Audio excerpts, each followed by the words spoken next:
ऊष्मागतिकी का द्वितीय नियम एंट्रोपी परिवर्तन से संबंधित है।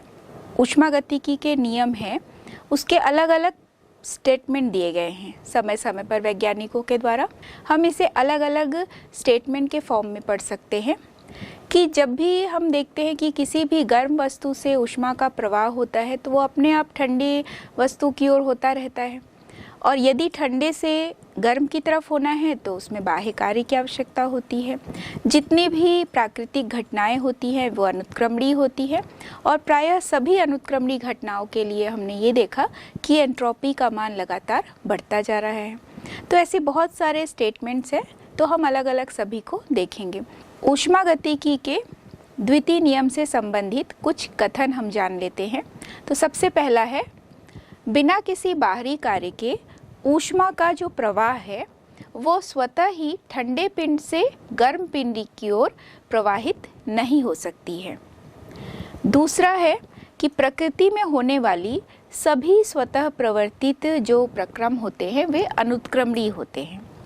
तीसरा जो कथन है वह है, स्वतः प्रवर्तित प्रक्रम में ब्रह्मांड की एंट्रोपी लगातार बढ़ती जा रही है, अर्थात डेल्टा एस कुल बराबर डेल्टा एस तंत्र प्लस डेल्टा एस परिवेश।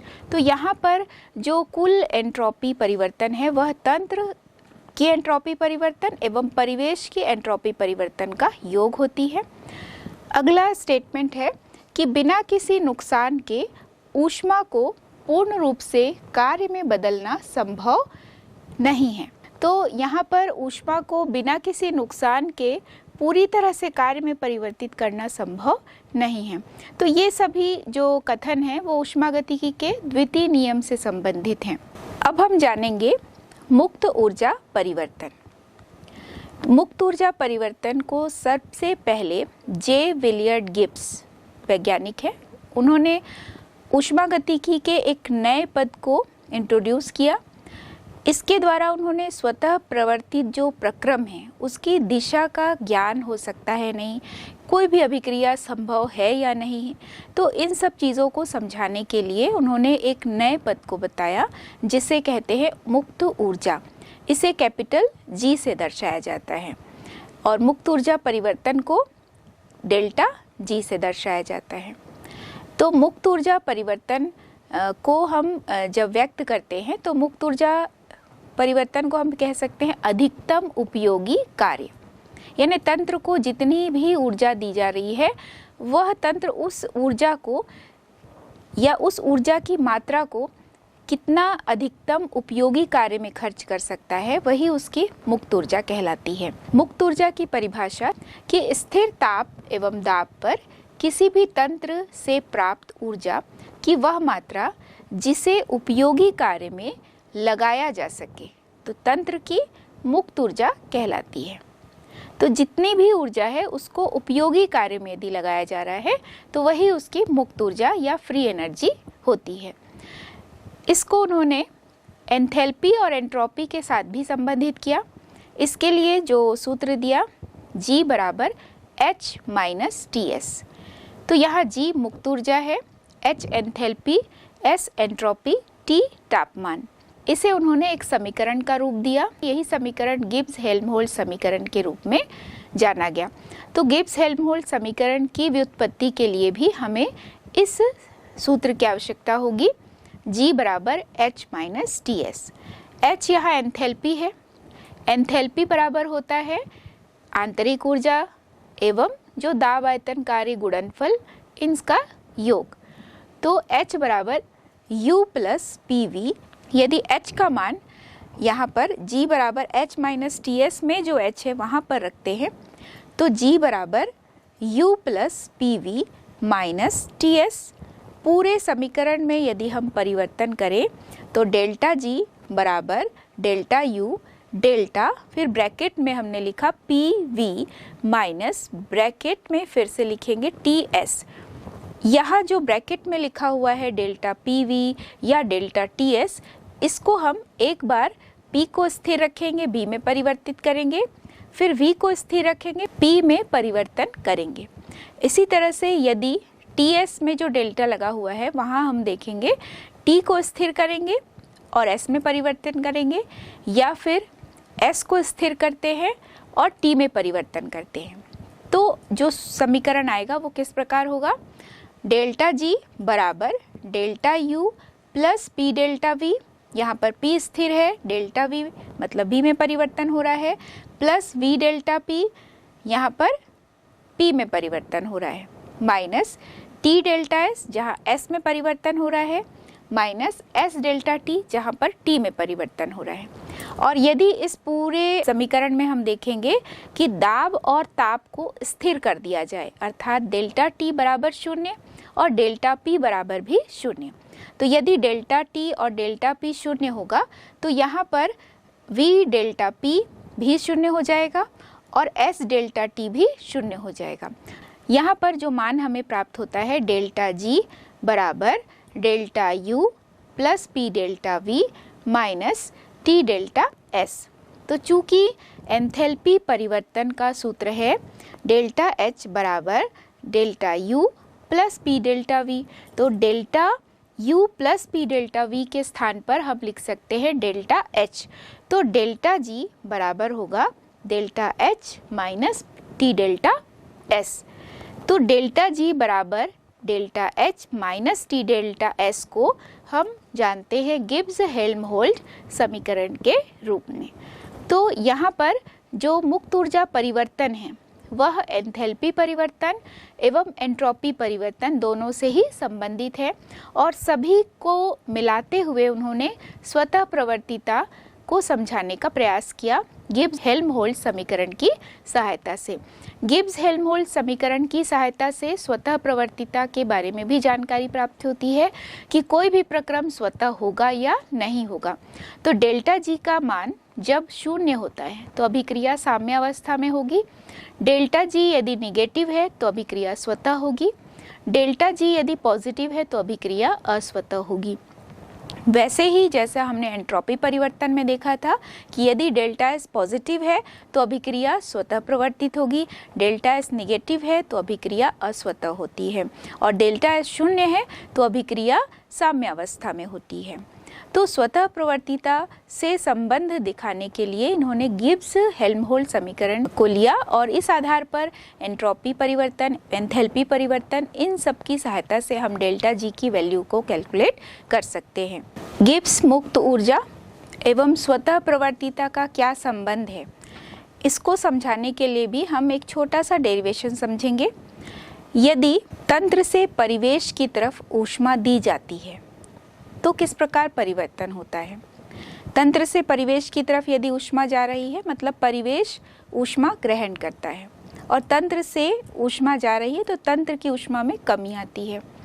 तो यहाँ पर हम देखेंगे कुल एंट्रोपी परिवर्तन कितना है। तो एंट्रोपी परिवर्तन हमने जाना कि पूरे ब्रह्मांड का जो एंट्रोपी परिवर्तन होता है वह तंत्र की एंट्रोपी परिवर्तन और परिवेश की एंट्रोपी परिवर्तन के योग के बराबर होता है।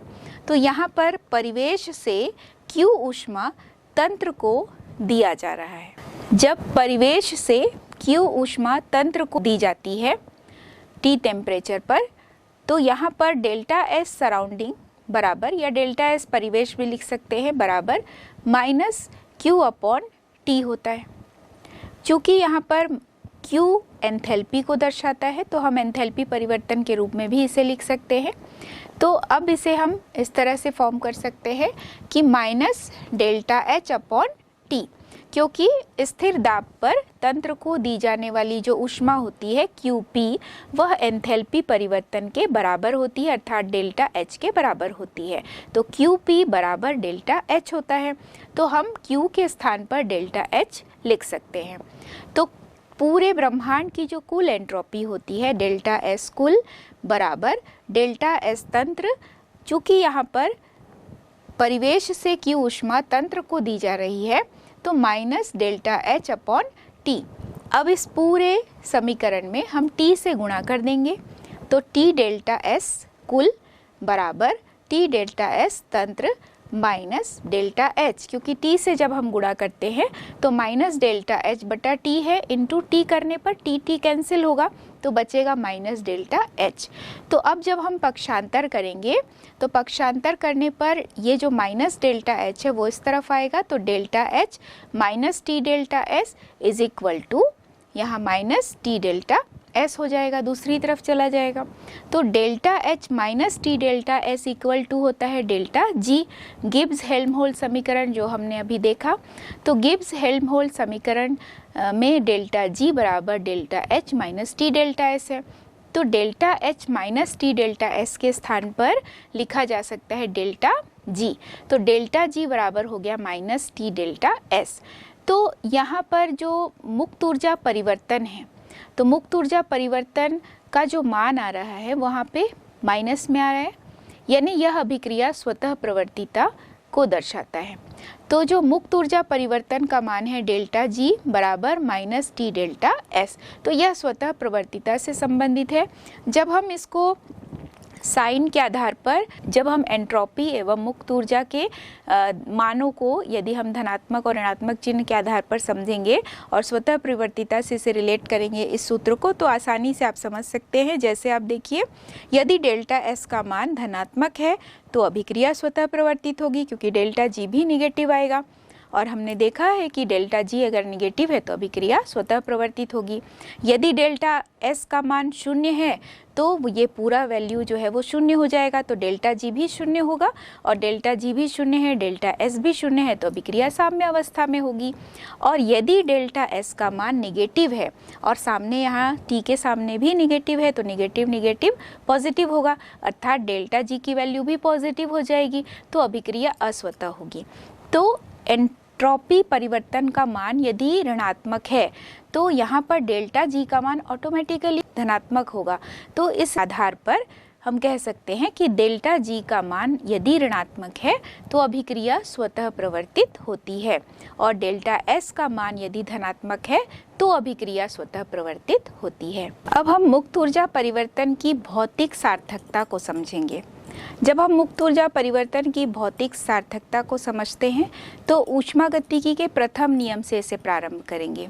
तो ऊष्मागतिकी के प्रथम नियम का जो गणितीय रूप है वो है Q बराबर डेल्टा U प्लस W। यहाँ पर जो W कार्य है ये दो प्रकार से हो सकता है। इसका अर्थ है कि प्रसार कार्य और अप्रसार कार्य, यानी कुछ कार्य प्रसार के लिए होगा और कुछ कार्य अप्रसार के लिए होगा। तो जो अप्रसार कार्य होता है तो अप्रसार कार्य को उपयोगी कार्य में यहाँ पे परिणत किया जा सकता है। तो Q बराबर डेल्टा U प्लस W प्रसार कार्य प्लस W अप्रसार कार्य। तो जो W अप्रसार कार्य है उसे हम जैसा है वैसे ही लिखेंगे। जो यहाँ प्रसार कार्य है, तो जो हमने दाब आयतन कार्य में पढ़ा था W is equal to minus P delta V के फॉर्म में, तो चूंकि यहाँ पर तंत्र पर कार्य हो रहा है तो W की जगह पर हम लिख सकते हैं, W प्रसार कार्य की जगह पर हम लिख सकते हैं P डेल्टा V। तो Q बराबर होगा delta U plus P delta V plus W अप्रसार कार्य। तो delta U plus P delta V चूँकि दर्शाता है एंथैल्पी परिवर्तन को, यानी डेल्टा H को, तो डेल्टा H बराबर delta U plus P delta V। तो delta U plus P delta V के स्थान पर हम लिख सकते हैं डेल्टा H। अब जो हमारे पास स्थिति आती है Q बराबर डेल्टा H प्लस W अप्रसार कार्य। अब जो कि यहाँ पर एंट्रोपी परिवर्तन को भी लिया जाएगा। ऊष्मागतिकी के द्वितीय नियम के आधार पर हमने एंट्रोपी को पढ़ा। तो तंत्र में जो एंट्रोपी परिवर्तन होता है वो T टेम्परेचर पर तंत्र को दी जाने वाली ऊष्मा के बराबर है, तो Q अपॉन T। तो डेल्टा S बराबर होता है Q अपॉन T। तो यहाँ पर यदि डेल्टा S कैलकुलेट करते हैं तो Q अपॉन T लिखते हैं, और T डेल्टा S बराबर हम Q लिख सकते हैं। तो जो Q का मान है वह हम इस समीकरण में रखेंगे। तो Q का मान रखने पर होता है T डेल्टा S बराबर डेल्टा H प्लस W अप्रसार कार्य। तो चूंकि delta H minus T delta S यदि हम करेंगे तो हमें मुक्त ऊर्जा परिवर्तन ज्ञात हो जाएगा। और यहाँ चूँकि डब्ल्यू अप्रसार कार्य पॉजिटिव साइन लिए हुए है तो हम इसे पक्षांतर कर दिए तो ये माइनस साइन हो गया, और डेल्टा एच इसको इस तरफ ले जाएंगे टी डेल्टा एस को तो ये भी हो जाएगा माइनस फॉर्म में। तो delta H minus T delta S, delta G बराबर delta H minus T delta S है। तो delta H minus T delta S की जगह पर हम लिख सकते हैं डेल्टा जी। तो डेल्टा जी बराबर होगा माइनस डब्ल्यू अप्रसार कार्य। यदि हम माइनस चिन्ह को डेल्टा जी की तरफ लगा दें तो हो जाएगा minus delta G equal to W अप्रसार कार्य। तो हम ये कह सकते हैं कि जो मुक्त ऊर्जा परिवर्तन में कमी है वह अप्रसार कार्य के माप के बराबर है। तो हम इसे इस तरह से स्टेटमेंट दे सकते हैं कि किसी भी प्रक्रम में तंत्र की मुक्त ऊर्जा में जो कमी है उस तंत्र द्वारा किए गए अप्रसार कार्य की माप होती है। यहाँ पर जो मुक्त ऊर्जा परिवर्तन है उसकी भौतिक सार्थकता समझ में आती है। इसका संबंध प्रथम नियम से एवं एंट्रोपी से हमने किया। तो जो अप्रसार कार्य है वह तंत्र की मुक्त ऊर्जा परिवर्तन में कमी के बराबर होती है। गिब्स हेल्महोल्ट्ज समीकरण में डेल्टा जी की वैल्यू किस प्रकार निगेटिव हो सकती है या वह स्वतः प्रवर्तिता से कैसे संबंधित है, इसे हम चलिए जानते हैं। तो इसके अलग अलग परिस्थितियों को हम जानेंगे कि यदि पहली परिस्थिति जिसमें यदि डेल्टा एच और टी डेल्टा एस दोनों ही ऋणात्मक है तो कौन कौन सी ऐसी परिस्थिति होगी जब डेल्टा जी का मान निगेटिव होगा या पॉजिटिव होगा या शून्य होगा। तो डेल्टा एच का मान टी डेल्टा एस से अधिक होना चाहिए। ये सारी जो परिस्थितियां हैं हम इसे गिब्स हेल्महोल्ट्ज समीकरण के परिप्रेक्ष्य में देखेंगे। तो delta H is greater than T delta S, तो ऐसी स्थिति में डेल्टा जी सदैव निगेटिव होगा। दूसरा है कि यदि delta H less than T delta S तो यहाँ पर डेल्टा जी की वैल्यू पॉजिटिव आएगी। ये सारा जो हम देख रहे हैं ये ऐसी स्थिति के लिए है जहाँ पर डेल्टा एच और जो टी डेल्टा एस है ये दोनों मान धनात्मक होगा। तो किस परिस्थिति में किस मान के अधिक या कम होने पर डेल्टा जी की वैल्यू प्रभावित होती है या स्वतः प्रवर्तिता प्रभावित होती है ये हम देख रहे हैं। तो यदि डेल्टा एच का मान टी डेल्टा एस के बराबर होता है तो डेल्टा जी का मान शून्य होता है, यानी अभिक्रिया साम्य अवस्था पर होती है। अगला हम देखेंगे कि डेल्टा एच एवं टी डेल्टा एस दोनों पॉजिटिव हो। तो जब दोनों पॉजिटिव होगा तो कौन कौन सी परिस्थितियां स्वतः प्रवर्तिता को प्रभावित करेगी। पहला मान है कि यदि delta H greater than T delta S तब डेल्टा जी की वैल्यू पॉजिटिव आएगी। यदि delta H less than T delta S है तो डेल्टा जी की वैल्यू नेगेटिव आती है। और यदि delta H T delta S के बराबर है तो जो डेल्टा जी का मान है वो शून्य होता है, अर्थात अभिक्रिया साम्य अवस्था पर होती है। तो ये दोनों परिस्थिति हमने देखा कि जब डेल्टा एच और टी डेल्टा एस का मान ऋणात्मक होगा तो कौन कौन सी परिस्थितियां हैं जो डेल्टा जी की वैल्यू को प्रभावित करेंगी। इसी तरह से यदि डेल्टा एच और टी डेल्टा एस का मान धनात्मक है तो कौन कौन सी परिस्थितियां हैं जो डेल्टा जी को प्रभावित करती हैं। इसके अलावा कुछ और परिस्थितियां हैं जैसे डेल्टा एच ऋणात्मक हो और टी डेल्टा एस धनात्मक हो तो यहाँ डेल्टा जी निगेटिव ही आएगी। अगली परिस्थिति है कि डेल्टा एच का मान धनात्मक है और टी डेल्टा एस का मान ऋणात्मक है तो डेल्टा जी का मान धनात्मक होगा। तो यहाँ पर जो डेल्टा जी का मान धनात्मक है यानी प्रक्रिया अस्वतः है, और यदि डेल्टा जी का मान ऋणात्मक है तो अभिक्रिया स्वतः होगी, और डेल्टा जी का मान शून्य है तो अभिक्रिया साम्य अवस्था में हो रही है।